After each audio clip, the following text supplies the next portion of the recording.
ჩინეთი პანიკაში ჩავარდა ბრაზილიაში, მას შემდეგ რაც ტრამპმა მიზანში ამოიღო PCC და CV. რადგან პეკინის რეაქცია მან პარასკევს 2026 წლის 29 მაისს საჩვენა, რომ ამერიკული გადაწყვეტილება ბევრად მეტს შეეხო, ვიდრე ორ კრიმინალურ დაჯგუფებას. მარკო რუბიომ ტრამპის მთავრობაში დედაქალაქის პირველი კომანდო და წითელი კომანდო შეერთებული შტატების ტერორისტული კლასიფიკაციის გზაზე დააყენა. და ჩინეთმა იჩქარა, რომ არჩარევაზე, სუვერენიტეტზე და სხვა ქვეყნების შიდა საქმეების პატივისცემაზე ესაუბრა. მაგრამ ვაშინგტონის გამოცხადებული მიზანი ბრაზილია არ ყოფილა. სამიზნე იყვნენ დაჯგუფებები, რომლებიც გაიზარდნენ, გამდიდრდნენ, გადაკვეთეს საზღვრები და რეგიონულ უსაფრთხოებას დაემუქრნენ. რა ცდილობს პეკინი დაიცვას? რატომ რეაგირა ჩინეთმა ასე სწრაფად? როგორ აპირებს ლულა ახსნას ეს უხერხულობა, როცა ტრამპმა ორგანიზებულ დანაშაულს დაუმიზნა? ამასაც მალე გეტყვი. თუ ასეთი პირდაპირი და ზედმეტი საუბრის გარეშე კონტენტი მოგწონს, გამოიწერე არხი, რადგან აქ ასეთი ვიდეოები ყოველდღე გამოდის. ჩინეთის რეაქცია ჩინეთის საგარეო საქმეთა სამინისტროს მხრიდან მოვიდა. პრესპიკერმა მაონინგმა განაცხადა, რომ პეკინი იცავს სხვა ქვეყნების შიდა საქმეებში ჩაურელობის პრინციპს. მას შემდეგ, რაც მას კითხეს შეერთებული შტატების გადაწყვეტილებაზე PCC-სა და CV-ს წინააღმდეგ. ფრაზა დიპლომატიაში ჩვეულებრივად ჟღერს, მაგრამ მომენტი მნიშვნელოვანია. ჩინეთი ამ თემას მსხვერპლზე სასაუბროდ არ შეხებია. ფულის გათეთრების, ნარკოტრაფიკის მარშრუტების ან პოლიციელებზე ძალადობის შესახებ. მან აირჩია სუვერენიტეტზე საუბარი ზუსტად მაშინ, როცა ვაშინგტონმა გადაწყვიტა ამ ორგანიზაციების ფინანსურ და საერთაშორისო სფეროებზე ზემოქმედება. შეერთებული შტატების გადაწყვეტილება 2026 წლის 28 მაისს გამოცხადდა. სახელმწიფო დეპარტამენტმა განაცხადა, რომ PCC და CV 5 ივნისიდან უცხოურ ტერორისტულ ორგანიზაციებად ჩაითვლებიან. ამამდე ეს ორი დაჯგუფება უკვე სპეციალურად განსაზღვრულ გლობალურ ტერორისტებად ითვლებოდა. პრაქტიკაში ესეთი ზომა ზრდის რისკს მათთვის, ვინც ფულს ატრიალებს, ამარტივებს ტრანზაქციებს, ეხმარება მხარდამჭერ ქსელებს ან ინარჩუნებს ნებისმიერ კავშირს ამ ჯგუფებთან. დონალდ ტრამპმა მხოლოდ სიტყვებით არ შემოიფარგლა. მან რეალური ზეწოლა მოახდინა ამ დაჯგუფებების ფინანსებზე, ლოგისტიკასა და საერთაშორისო კონტაქტებზე.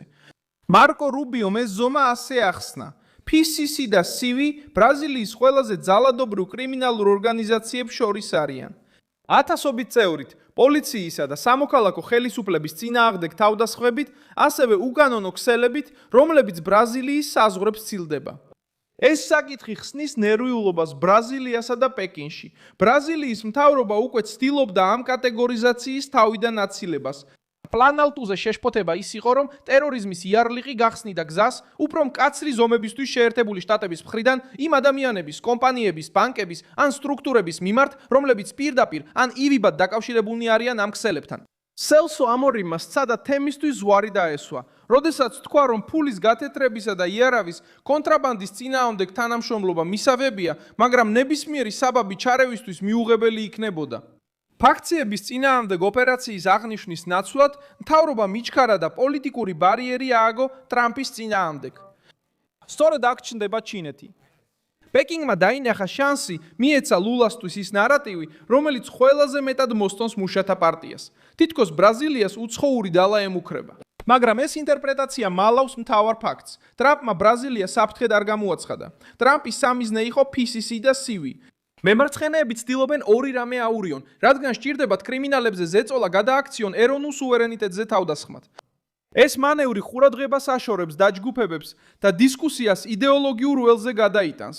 ჩინეთი სარგებლობს ამ რეაქციით, რადგან თავს წარმოაჩენს ბრაზილიის დამცველად ვაშინგტონის წინააღმდეგ, აძლიერებს თავის იმიჯს როგორც გლობალური სამხრეთის პარტნიორი და ქმნის კონტრასტს შეერთებულ შტატებთან. მაგრამ ამ ნაბიჯში უდანაშაულობა არ არსებობს. ბრაზილია სტრატეგიულია პეკინისათვის აგრარულ სექტორში, მინერალებში, ენერგეტიკაში, პორტებში, ტექნოლოგიებში, ინფრასტრუქტურასა და BRICS-ში. 2025 წელს ბრაზილიასა და ჩინეთს შორის ვაჭრობამ 171 მილიარდ დოლარს მიაღწია, სადაც ჩინეთი ბრაზილიის სავაჭრო ნაკადის 27.2% შეადგენდა. ვინც ესეთ წონას ფლობს, თავაზიანობით არ რეაგირებს ინტერესით. მაურო ვიეირას ვიზიტი ჩინეთში კიდევ უფრო ზრდის ამ შემთხვევის პოლიტიკურ მნიშვნელობას. ბრაზილიის საგარეო საქმეთა მინისტრს პეკინში დაგეგმილი აქვს შეხვედრები 2026 წლის 31 მაისიდან 2 ივნისამდე ვანგიის მოწვევით ბრაზილიასა და ჩინეთს შორის ყოვლისმომცველი სტრატეგიული დიალოგის ახალი რაუნდისთვის. დამხობა საკმაოდ ძლიერია. ტრამპი ზეწოლას ახდენს PCC-სა და CIVIZ-ზე. რუბიო ბრაზილიურ ორგანიზებულ დანაშაულს საერთაშორისო ყურადღების ცენტრში აყენებს. და ლულას საგარეო საქმეთა მინისტრი სწორედ მაშინ მიემგზავრება პეკინში, როცა ჩინეთი არ ჩარევის პოლიტიკაზე საუბრობს. ჩინეთის რეაქციაც აჩვენებს შიშს, რომ ლათინურ ამერიკაში პოზიციებს დაკარგავს. ტრამპის მთავრობა კარტელებს, დაჯგუფებებს და ნარკოტრაფიკის ქსელებს ეროვნული უსაფრთხოების საფრთხედ განიხილავს. ეს მიდგომა უკვე გამოიყენეს ისეთ ჯგუფებთან, როგორიცაა ტრენდი არაგუა და MS-13, ეხლა კი ბრაზილიასაც აღწევს. პეკინისთვის ეს ცუდია, რადგან ეს ზრდის შეერთებული შტატების ყოფნას იმ რეგიონში, სადაც ჩინეთს სურს გააფართოოს ეკონომიკური და დიპლომატიური გავლენა, ამერიკული ზედამხედველობის გარეშე პორტებზე, მარშრუტებზე, ბანკებსა და ლოგისტიკურ ქსელებზე. ყველაზე გამამხილველი დეტალია ის, რომ ჩინეთმა არ გააპროფესდა ამ დაჯგუფებების ძალადობის ისტორია. არ უთქვამს, რომ PCC და CIVI უმნიშვნელო ჯგუფებია. არ უარყვია, რომ მათ საერთაშორისო განშტოებები აქვთ. არ შეპასუხებია რუბიოს ბრალდების. პეკინმა ამჯობინა ამერიკული მეთოდის გაკრიტიკება. ეს აჩვენებს, რომ მთავარი დისკომფორტი ორგანიზებული დანაშაულის აღწერაში არ არის. ის იმ ძალაშია, რომელსაც დონალდ ტრამპი იღებს, როდესაც ამ ქსელებს გლობალურ საფრთხედ აკვალიფიცირებს. ლულა რთულ მდგომარეობაშია. ჩინეთის რეაქცია ტრამპს არ ასუსტებს. ეს აჩვენებს, რომ ტრამპმა სწორ ადგილას დააჭირა. პეტისტების ნარატივი ცდილობს ეს საქმე ჩარევის რისკად გაკიდოს. მაგრამ ჩვეულებრივი ბრაზილიელი ხედავს, რომ დაჯგუფებები აკონტროლებენ ტერიტორიებს, აფართოებენ გავლენას, ატრიალებენ ფულს, ემუქრებიან ხელისუფლების წარმომადგენლებს და კვეთენ საზღვრებს. როდესაც რომელიმე ზესახელმწიფო გადაწყვეტს, ამას საერთაშორისო საფრთხედ მიუდგეს. სერიოზული მთავრობის ბუნებრივი პასუხი უნდა იყოს მტკიცე თანამშრომლობა, ეროვნული კონტროლით და პრაქტიკული შედეგით. პრობლემა ისაა, რომ მუშათა პარტიას ურჩევნია ეს თემა ტრამპის წინააღმდეგ პოლიტიკურ ტრიბუნად აქციოს. ეს პოზიცია ასევე აჩვენებს ერთ ძველ წინააღმდეგობას. ლულას მთავრობა ჩინეთის მონაწილეობას ვაჭრობაში, ინფრასტრუქტურაში, დიპლომატიასა და საერთაშორისო ფორუმებში სტრატეგიულ პარტნიორობად ავიქვამს.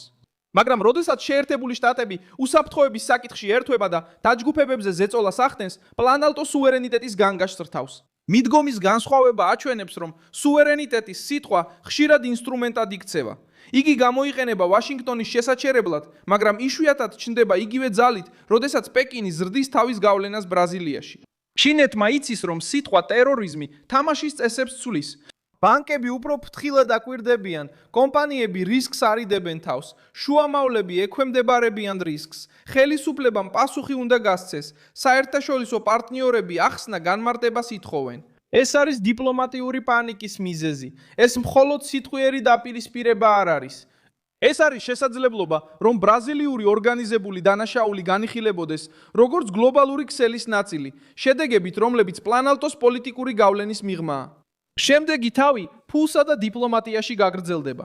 კლასიფიკაცია ძალაში შევა 5 ივნისიდან და ამის შემდეგ ამ დაჯგუფებებთან ნებისმიერი ფინანსური კავშირი გამოიწვევს მეტ შიშს, მეტ თვალთვალს და მეტ ხარჯს.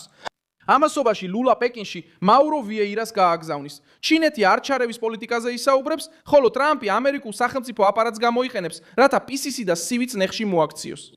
მე ვარ მილსონ ალვესი, საერთაშორისო ურთიერთობების სპეციალისტი და ჩემი მიზანია ყოველდღე მოგაწოდო სანდო ინფორმაცია. სიახლეების ბმულები ვიდეოს აღწერაშია. დასვი ლაიქი ამ ვიდეოზე, გამოიწერე არხი და ბოლოს გადახედე კომენტარებს, რომ კიდევ უფრო მეტად ჩაერთო მილსონ ალვესის საზოგადოებაში.